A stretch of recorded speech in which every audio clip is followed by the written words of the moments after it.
This is a quick video going through the Excel practice task 2 from the ICT functional skills level 2.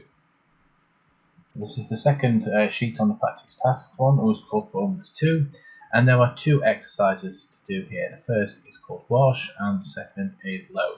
So let's have a look at the wash one. So open the file called wash. We've got that open here, and that's the wash file. You've got a column of days of the week, number of cars washed, and the price for a car wash. So let's see what we have to do here. First of all, find the total number of cars washed over the week by entering the formula equals sum B2 to B8 into cell B9. Now I'm not actually going to enter that formula manually. I'm going to show you an overriding way that you can enter all formulas into cells. So I'm going to put that into cell B9. So I'm going to click on D9, B2 to B8 into cell B9. Yeah, so B9 is here. So it's the sum of that column. Now I could type it into here, I could go equals sum, but you might not remember the exact format of the formula, you might miss out something. So a much easier way to do that is to go to Formulas tab on the top, and the only thing we're really interested in those is this one, Insert Function. So I'm going to click on that, and what we've got here is this is what we call our function wizard. You can search in here by putting a brief description of what you want to do.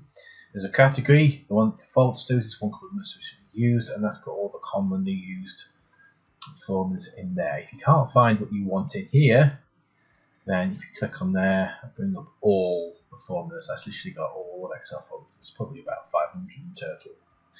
So I'm just going to move back to what this we use, because sum is a very commonly used formula, so its chances are that it will actually be in there. So I'm going to click on OK. And all we're doing, and all we're interested in, is this first box. This is the range of cells that we are summing. Now Excel is normally pretty good at guessing what you want. In our case, it's guessed that we want the sum of B2 to B8. So all of these. It's correct probably about 90% of the time. It can go wrong if there's extra numbers next to a row of numbers that we don't want added up.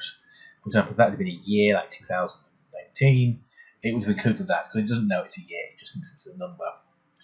So always be careful. So I'm just going to show you how to select it if it was wrong. So I'm just going to delete that, so pretend that it's not giving us the right range of cells. And you can either type those numbers in. You can go B2, and then we use a colon to B8. But the other way of doing it, I'm just going to delete that again, is to highlight using your mouse the cells that you want. And then it's simply a case of clicking OK. And that has now added up all those cells. Second one, enter a suitable formula into cell D2 to find the money made by the car wash on Monday. Money made equals number of car wash times price. So if we've washed 40 cars at £5 each, then the amount of money we made from that is going to be 40 times 5. So we can't write, if we just did this, if we do equals 40 times 5, that gives us the right answer, but we wouldn't get any marks on the exam, because it doesn't want a hard-coded number. It wants us to use cell references. So I'm going to delete that. And this isn't a function as such, so we can't insert a function using this. We're just going to type it straight in. And the thing is with Excel, you've got to remember, when you put a sum in, it's the opposite of how you would write it. Normally you would write it with the equal sign at the end. But with Excel, it's the other way around. You put equal sign first to tell Excel that you're going to do a sum in there.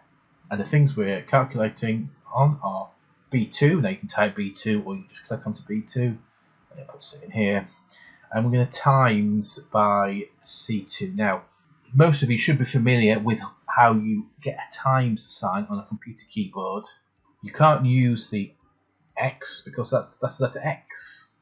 So you need to use a times symbol, and in order to distinguish it from the X on a computer keyboard, you use the star or asterisk symbol. Now that is normally above the 8, so you have to press Shift 8, or if you've got a keypad on your right hand side, if you've got a fair sized laptop or just a keyboard attached to a desktop, that will always have a number pad on the right hand side.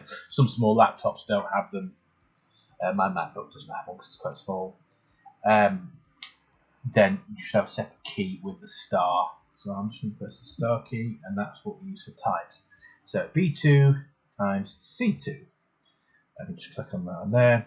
And just to note, see the colour that it's put in the sort of background of those two cells, and it's matched that colour with the colours of the cell references here. Now, on such a small formula, that's not really needed, but when you've got a big complicated formula, it's really useful to see, well, it's this purple one that's causing the problems. So whereabouts is the purple cell on Excel? It allows you to find bits of the formula easily.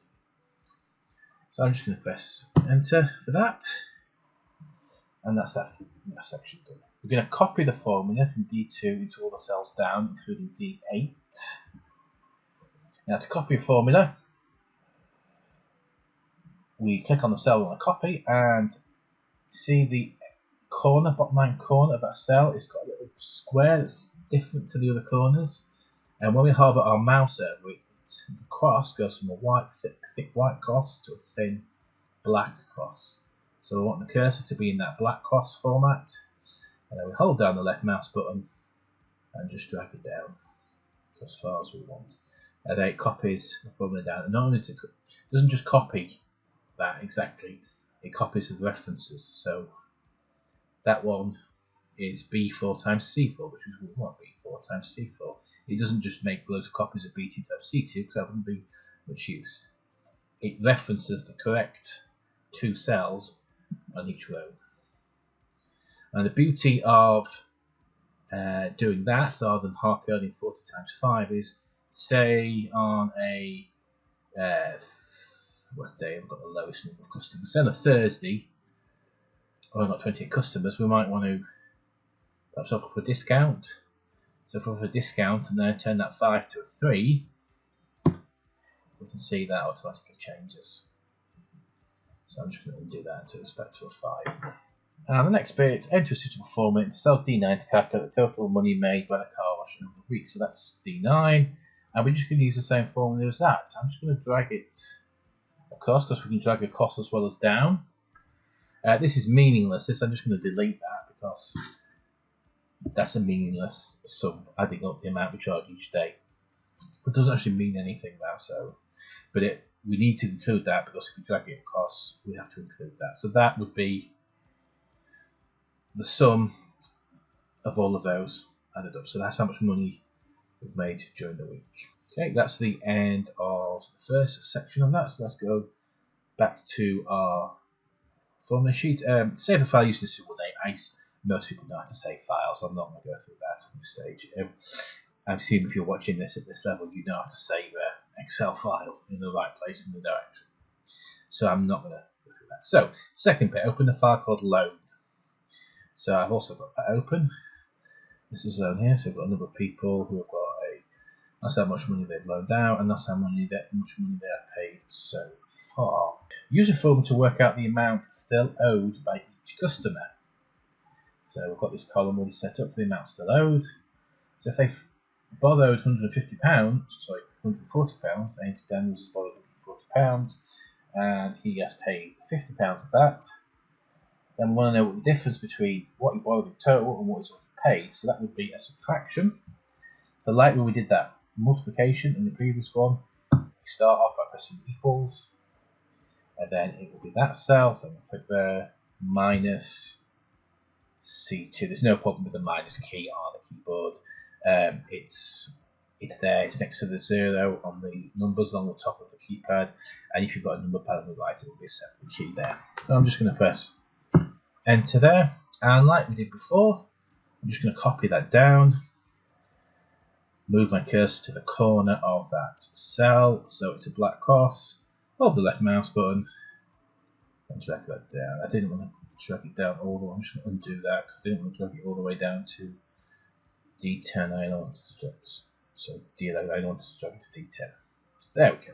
So you see that person doesn't owe anything. That makes sense. They borrowed £100 and they paid off £100. So they don't owe anything. So that makes sense. Let's have a look at the next question. Use a formula to work out the totals for each column. So this is where we use our sum function. So we go back to our formula sheet. So like on the previous one, we insert a function, sum is on our most recently used. Let's click on OK, and it has already selected B10 to B2 to B10. It's B2 to B10, and that's what we want. So I'm just going to leave it this time. Always check if it's correct. It'll be right 9 times out of 10, but there's that 1 time out of 10 it won't be right. So always check it. Don't just assume it's going to be right every time. Going to click on OK. Now I don't need to do that again. All I need to do is drag that across. You drag it across the way you drag it down, go to the bottom right corner to the cursor goes to the black cross, drag it across, and that copies a formula across. So you can see that one's the sum of C2 to C10, and that's the sum of this one, the sum of D2 to D10. Good. So next stage. Make the name of the customer who owes the most stand out. So we're looking for the highest amounts to load here. Now we could do a formula to find that, but it's small enough for us to see that it's clearly this person might be little owes the most. So we just need to highlight that most somehow. And you're free to do that however you like. I'm just going to go to home and I'm going to make it a yellow background and I'm going to bold the text just so it's a bit darker than the other one. So that's quite clearly standing out from the others. So it doesn't really, there's no specific right way of doing that. There's lots of ways. You could have made it red or green, or you could have made it a bigger font, or you could have made it italics or underlined. So it's just some way of making it stand out from the others. And the final question, produce a printout of the finished spreadsheet with the formulas showing. Now I'm going to show you how to show the formulas, but generally you won't have to do that unless you do the paper version of Excel. So I'll quickly show you how to do that. So to show the formulas, there's two ways of doing that. There's a way of doing it through the menus. We click on formulas, and if you look on the right hand side, I've got to these arrows here, there's a button there called show formula. So I'm going to click on that and see it's shown the formula. It's made it a bit wider. I don't know why it does that. It doesn't need to be so wide. I'm just making those. No. And so here you can see, rather than the answer, it's got the formulas. That's how when you do a paper exam and you print it out, the examiner can see that you use the right formulas.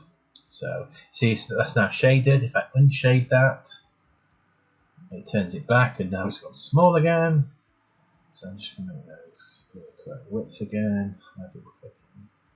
On the cursors in that format. The other way of doing it, I can't actually show you this on the screen, but if you look at the keyboard, there is a key on the top left hand side of your keyboard. Now, most of the time, this is underneath the escape key, the ESC key, and it should be next to the number 1. On the left hand side of the number 1, you've got a key that seems to have 3 symbols on it. It's got like a weird L that's been pushed over. It's got like a weird erased comma, and it's got a weird like double line thing. I'm not sure what all those called, but I know that the raised comma bit is known as a tilde, Tilda, as in the rice, or as in the actress Tilda Swinton. And pressing that button, so to press that, you press that button, you hold down Control and press it, and it flips between the showing the formulas and the normal view. So if you hold down the Control button and press that button, that's how you flip between the two using the keyboard. But the chances are you probably won't need to use that.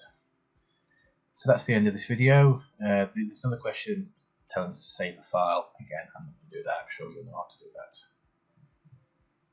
So that's the end of this video.